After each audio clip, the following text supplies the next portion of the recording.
La République de Platon, introduction par Robert Bakou. 4. Passage de la cité de nature à la cité juste, première éducation des gardiens. La musique comprend l'ensemble des arts auxquels président les muses. Elle enferme donc tout ce qui est nécessaire à la première éducation de l'esprit. C'est par elle qu'on modèle pour la vie des âmes encore tendres. Aussi importe-t-il qu'elles soient pures de tout élément douteux. De bonne heure, on éveille l'intelligence des enfants en leur contant des fables. Mais la plupart de ces fables que les poètes nous ont léguées ne risquent-elles pas de blesser de jeunes oreilles ? En général, elles nous présentent les dieux et les héros fils des dieux sous un jour absolument faux. Il n'est crime, inceste, acte odieux que l'auteur ne leur prête. Croit-on de tels exemples propres à affermir une naissante vertu ? Pourquoi d'ailleurs peindre les immortels sous des traits humains, les supposer animés de misérables affections et domptés par des vices qui déshonorent l'homme ? On dira, il est vrai, que les fables des poètes ont un sens allégorique. Mauvaise défense. Un enfant ne retient que les faits qu'on lui raconte. Il ne saisit jamais l'intention du conteur. La nature divine doit être représentée sans artifice, telle qu'elle est, c'est-à-dire exempte de toute faiblesse et de tout mal, étrangère au mensonge et immuable.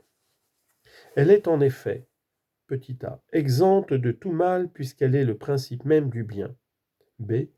Étrangère au mensonge puisqu'aucun des mobiles, ignorance ou désir de tromper, qui poussent les hommes à mentir, n'a de pouvoir sur elle. Petit c. Immuable, car elle ne saurait être transformée par un agent extérieur qui, hypothèse contradictoire, la surpasserait en puissance, ni se transformer elle-même, toute transformation pour un être parfait équivalent à une déchéance. Non plus que sur la nature divine, les poètes ne doivent avoir licence d'accréditer des mensonges sur les enfers.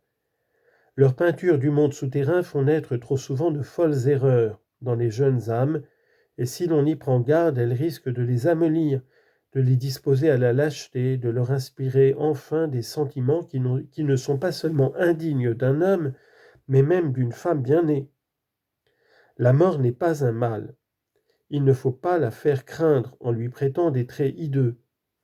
Qu'on ne nous représente donc pas Achille pleurant sans décence son ami Patrocle, ou Priam, son fils Hector.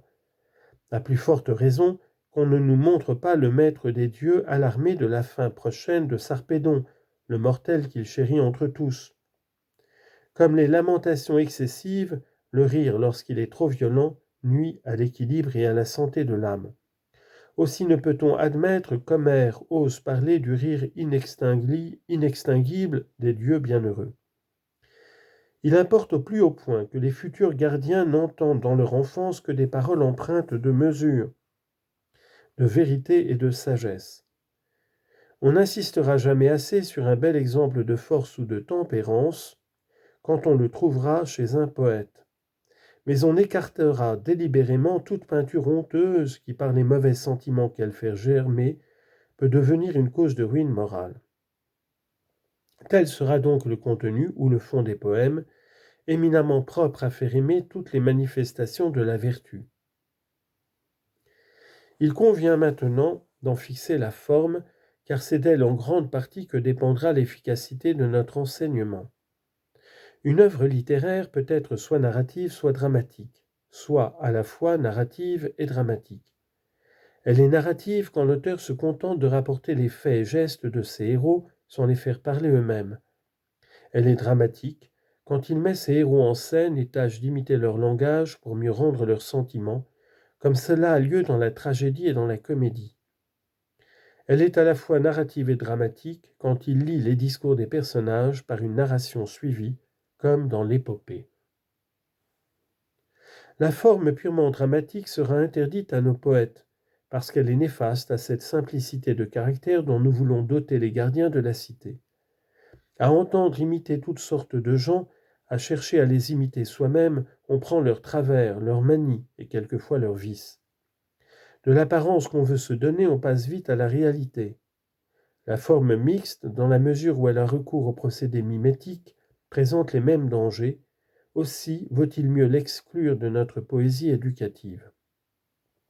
Reste la narration pure et simple, qui seule convient à notre jeunesse, parce qu'elle est seule sincère et exempte d'artifice. Certes, ajoute Socrate, nous ne sommes point insensibles au prestige d'un art qui sait tout imiter. Si donc un homme est habile en cet art, nous lui rendrons les honneurs qui lui sont dus. Mais, après l'avoir couronné de bandelettes et couvert de riches parfums, nous le prierons de quitter notre état, car, quel que soit le charme de ces fictions, l'amour de la vérité prime pour nous tout autre amour. Nous ne garderons que les poètes plus austères qui s'appliquent à l'imitation du bien. Après l'étude de la forme des poèmes vient celle du rythme et de l'accompagnement qui en sont le complément nécessaire. Il est évident que le nombre et la mélodie doivent correspondre à la substance et à l'esprit du discours. De même que nous avons interdit les lamentations à nos poètes, nous interdirons à nos musiciens les chants plaintifs qui détendent les cordes du courage. L'harmonie lydienne, qui est l'harmonie propre à ces chants, et l'ionienne, dont la prenante douceur convient surtout à l'expression de la volupté, seront en conséquence impitoyablement bannies de la cité. Nous n'y admettrons que la dorienne et la phrygienne. La première apte à exprimer la virilité et la juste violence de l'action guerrière, la seconde la calme noblesse des travaux de la paix. À l'instrument polyphone du satyre Marsyas, nous préférerons la lyre simple d'Apollon. Pour le choix des rythmes, nous observerons les mêmes principes qui nous suivront d'ailleurs à réglementer tous les arts. Il faut que nos jeunes gens, élevés au milieu d'œuvres belles et pures, comme au sein d'une contrée salubre, profitent de leur muet enseignement et dès l'enfance s'imprègnent inconsciemment de la vertu qui rayonne d'elle en mystérieux effluves. Pénétrés ainsi de beauté et d'harmonie, ils auront horreur du vice, et quand avec les années la raison viendra, ils verront en elle une amie et l'accueilleront joyeusement, reconnaissant son visage d'être chéri depuis longtemps. L'amour du beau trouvera un but tangible dans l'homme qui unira la générosité et la grandeur d'âme à la tempérance et au courage. Mais pour rester fidèle à son essence, cet amour s'imposera comme règle une parfaite chasteté. Point n'est besoin de décrire maintenant par le détail l'éducation gymnastique. De toute évidence, elle doit contribuer à développer les vertus de l'âme en assouplissant et en fortifiant le corps. Un corps débile ou malade met en effet obstacle à l'épanouissement de ses vertus. On n'oubliera pas que c'est de l'observation d'une sage diététique, plutôt que des secours de la médecine, qu'il faut attendre la santé. La médecine utile pour opérer le redressement d'une santé momentanément compromise devient nuisible quand on l'applique au traitement de cas incurables, car c'est au préjudice du malade autant qu'à celui de la société qu'elle prolonge une existence minée en son principe. Par la soumission à un régime strict et par la pratique régulière des exercices corporels, nos gardiens se prépareront à leur rude tâche de défenseurs de la cité. La musique et la gymnastique, tempérées l'une par l'autre, en feront des hommes complets et harmonieux. Nous placerons à leur tête des hommes d'âge et d'expérience possédant au plus haut degré le sens de l'intérêt commun. Et comme l'union est la condition principale de la force d'un État, nous l'affirmerons en lui donnant un fondement mythique. Nous dirons en substance aux citoyens qui sont tous frères, étant tous fils de la terre, que les uns cependant ont reçu à leur naissance de l'or ou de l'argent dans leur âme, et les autres du fer ou de l'airain. Au premier conviennent les fonctions du gouvernement et de la garde de la cité, au second les professions manuelles. Toutefois, comme il importe que les différentes classes ne soient pas des castes fermées, nous ajouterons que l'or et l'argent peuvent échoir aux enfants des laboureurs, aussi bien que le fer et l'airain à ceux des guerriers. Il incombera aux magistrats d'attribuer à chacun selon sa nature le rang qu'il mérite, sans tenir compte des liens de parenté, car le salut de la cité serait compromis le jour où le pouvoir n'y serait plus exercé par des hommes de la race d'or. Établissons maintenant les guerriers que nous avons élevés dans la partie de la cité qui convient le mieux à la garde. Là, ils camperont et vivront en commun, aucun d'eux ne possédant en propre ni argent, ni terre, ni habitation. À cette condition seulement, ils resteront unis et fidèles à leur rôle de serviteurs de la communauté. Mais, objecte Adimante, est-ce là les rendre heureux? Ce n'est pas ce que nous nous proposons pour le moment, répond Socrate. Nous avons en vue le bonheur de la cité tout entière, et pour l'assurer, nous voulons que nos gardiens se dévouent sans réserve à leurs tâches. Or, la poursuite d'un but égoïste les détournerait de ce dévouement. Le bonheur de la cité est en outre conditionné par son état économique. La cité heureuse ne doit être ni trop riche ni trop pauvre, car si la richesse engendre l'oisiveté et la mollesse, la pauvreté fait naître l'envie et les bas sentiments, qu'accompagne toujours un triste cortège de désordre.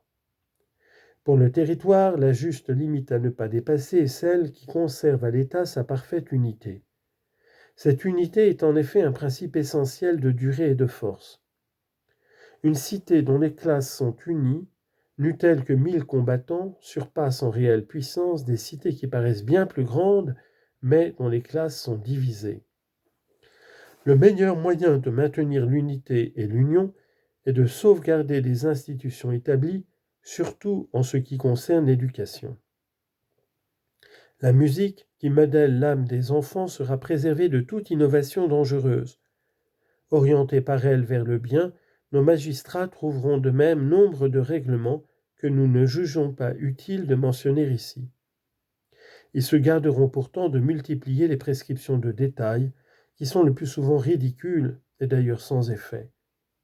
Pour ce qui est de la législation religieuse, on consultera l'oracle d'Apollon, car ce Dieu établi au centre de la terre est le guide naturel du genre humain.